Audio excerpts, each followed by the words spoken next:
Be informed. Be alert. The information you need to know about COVID-19 vaccine. Right here, right now, on The Vax.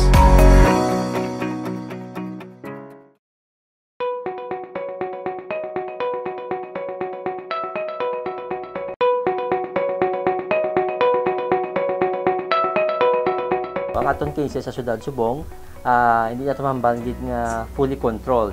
But nagbalik na kita sa aton yung mga cases nga nag-average kita 11, 12 cases a day.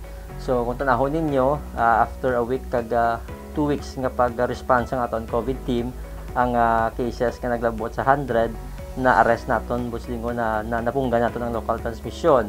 Ang amo ng Subong ginaobra, nag-surveillance test kita buslingon sina random test naton ang ginadudahan naton nga lugar kung din posible base may ara sang corona sang virus o COVID-19 dito kag mga lugar kung diin ginatipunan sang mga BPO agents anay naton kay hindi malikawan nga base bala nakatransmit sila outside sang ilang office nga local transmission, but fortunately ang local transmission nila naglakta lang gid dito sa ilang opisina, no, sa ilang mga barangay, mga boarding houses.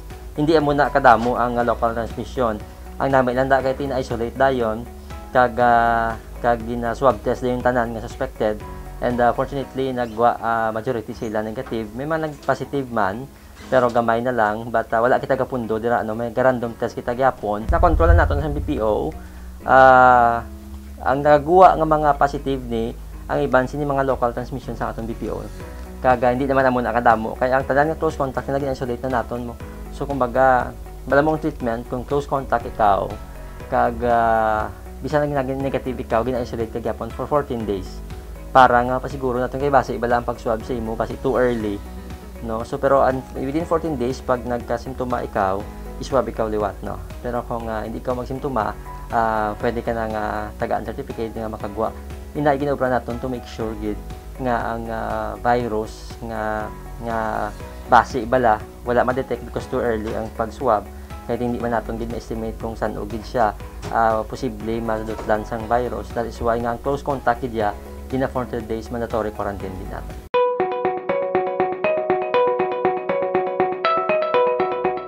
Ang pinaka-critical gid ang laboratory naton, nag-average kita 300 400 specimen pero ginpulawan gid nila because critical nga mabalaan ta dayon kung may COVID di man kun wala, no. So amo na sang mga critical point naton sa aton nga mga decision making. Kay kung mabalaan mo dayon nga may COVID na dira, so makahubra ka din sang response mo, no. So because nga madasig ang resulta naton pagkagabi pa lang, kagahon pa lang, balaan na namon, no, gapulaw na kami na. So mga late night, early morning naga-text na nag-advise na si Chiki samon kung may mga heads up na kami kung damo aton positive, gamay aton positive. So that is why nga pagkaaga maka-response kami dayon sang mga kinahanglan naton nga obrahon.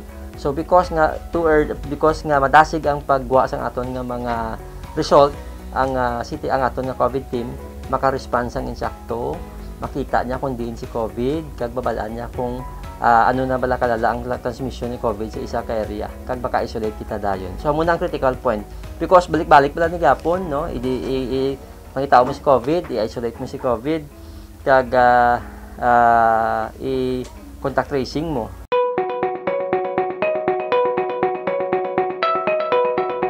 Hindi gibin nato na hambal kung sa diin kita nga level sa aton COVID response. Ang aton lang kay hindi nato mahambal kung saan naton siya nga ma-flatten ang curve. Actually kung nakita mo tanaw, hindi mo man siya ma-flatten ang curve, kaya hindi mo siya mabalaan ang COVID because aralan na siya, may time nga ma-spike na siya, may time nga manubo siya. Ang aton lang is consistent lang kita sa aton nga ginaobra. Butsilingon, ang importante lang nga madasig kita yung mag-contact trace. Very critical ang contact tracing mo. So, kag madasig man kita dayon mag-response, kung may mga company nga dapat i-lockdown gid dayon naton. That is why kung makita ninyo, may mga desisyon nga hindi man gani na automatic mapabalo dun sa media, pero may gina-lockdown na kita nga mga companies because nga nakita nato needed immediately.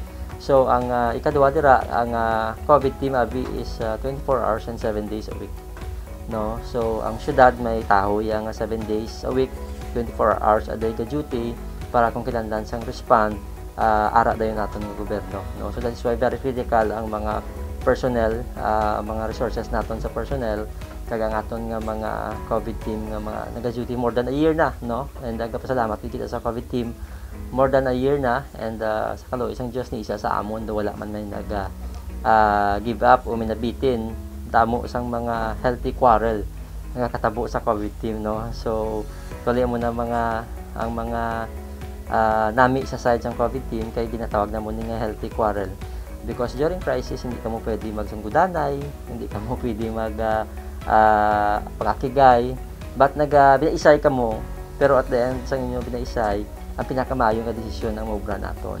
So that is why nga more than 1 year na ginapasalamatan ginato ng COVID team nga up to now, no, sige kag not a single day nga nagreklamo ini nga makapoy na kag daw ni nakagwanta ara gyapon, because nakita nila nga si Mayor Jerry Trillanes ang aton nga amay sa syudad, why taman nakita nga naghambal nga daw nakapoy na siya or mag-give up na ko, kabudlay na kasabad na, at because ang strong leadership niya ang iya COVID team unbreakable.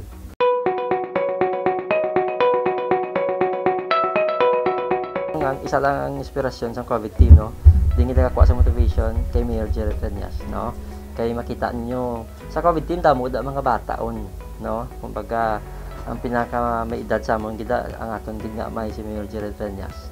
So that is why kung makita namon nga ang aton gani nga amay hindi why namon makita nga nang luya how much more kami nga bataon pa, no, amon gani bala mo gani daw ka edad lang namon si Mayor Jerry Trillanes, because wala namon siya makita, no, since day 1 nga nag-COVID kita, why namon makita nga daw ang iya energy bala, ang iya bala kagustuhan nga matapos na nga pandemic, why gid madula sa iya. So that is why kung makambal kita inspirasyon kag motivation ang aton gid pinalangga nga mayor, no, because nga kung ang aton leader sa syudad weak, wala may matabo sa aton syudad, but because strong ang leadership sa aton nga pinalangga nga mayor, that is why nga tawag ko gani nga iya COVID team unbreakable.